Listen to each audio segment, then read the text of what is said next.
মনে পড়ে যে আম্মা যখন রান্না করতো তখন চুলার পাশে বসে থাকতাম। আমাদের মাটির চুলা ছিল, ওইখানে রান্না হতো। রোজা রেখে শুটিং করা একটা বেশ ব্যাপার ভালো। এই যে বারবার নাস্তা, তারপর খাবার, এই গুঞ্জনটা থাকে না এবং এই ঝামেলাটা থাকে না। পুরো সময়টাই শুটিং চলছে এবং ইফতার টাইমে এসে আমরা একটা ব্রেক নেই মোটামুটি। সো আমার মনে হয় যে এটা ভালোই সময় বাঁচায়। হ্যাঁ, এবং দ্রুত কাজটা উঠে, যে সবাই মনোযোগী কাজটার ক্ষেত্রে। এই নাস্তা করতে হবে, এইটা লাগবে, ওইটা লাগবে, এইটা আনো। নানাজন নানা দিকে ব্যস্ত, প্রোডাকশন টিম ব্যস্ত, কারা কি খাবে না খাবে, এই ইয়েটা অনেকটাই মিনিমাইজ হয়ে যায় আর কি। তো সেই ক্ষেত্রে ভালোই। আর সময়টা কিভাবে কাটে, ওই যে শুট করতে থাকতে সময় কেটে যায় আসলে। হুম। রোজা নিয়ে অনেক স্মৃতি থাকে আমাদের। ছোটবেলার রোজা আর বড় বড় হয়ে যে রোজা রাখা হয়, দুটার মধ্যে একটু পার্থক্য রয়েছে। ছোটবেলার রোজা নিয়ে যদি কোনো স্মৃতি বা ওই সময় রোজা থাকার সময় কেমন ছিল একটু যদি বলতেন। পদ্মা সেতু, মেট্রো রেল এবং এলিভেটেড এক্সপ্রেসওয়ে নির্মাণের গর্বিত অংশীদার বসুন্ধরা সিমেন্ট।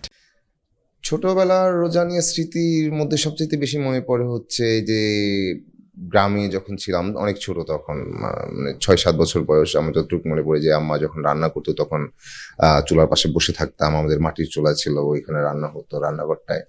আর তখন ছিল কনকনে শীত। তো শীতে যে রোজা, শীতের সময় রোজা, ওইটা তো এখন মিস করি আসলে। এখন খুব একটা পড়ে না, এই যে এই রোজা আস্তে আস্তে শীত চলে গেল। তো তখন কনকনে শীত ছিল, বা ছোটবেলায় ছোট ছিলাম তো তখন হয়তো শীতটা বেশিও লাগতো।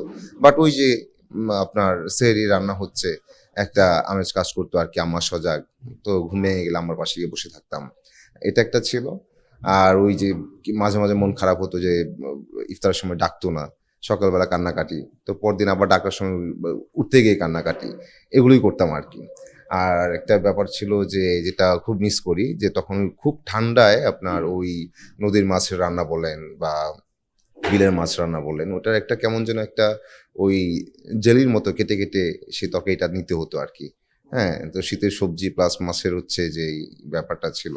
তো ওই মানে রান্না হয়তো 3টার দিকে শেষ হলো, 4টার দিকে এটা একদম মোটামুটি ঠান্ডা হয়ে প্রায় বরফ অবস্থা। তো ওইটা মিস করি আর কি। আরেকটা মিস করি হচ্ছে আমার নানাকে মিস করি। তো উনি রমজানে দেখা যেত যে আমরা যখন বেড়াতে যেতাম নানুর বাড়ি, তো সবাইকে নিয়ে উনি খুব হাঁক ডাক দিয়ে আর কি বসতেন, এবং কাউকে ছাড়া বসবে না এরকম। এবং উনি খুব ভালো মুড়ি মাখাতেন, একটা ম্যাজিক তার হাতে ছিল, যেটা খুবই ভালো লাগতো আসলে। আর ওনার কাছে ওই ইফতারের টাইমটাই মনে হতো যে উনি খুবই নবাব একজন, এবং সবার খেতে হবে, সবাইকে বসতে হবে। এই যে তার মধ্যে এক ধরনের আমেজ ছিল, এবং সবাইকে নিয়ে বসে খাওয়ার মধ্যে তার চোখে মুখে যে এক ধরনের তৃপ্তি কাজ করতো, সেই ব্যাপারটা মানে মনে পড়ে এবং নানাকে মিস করি আর কি।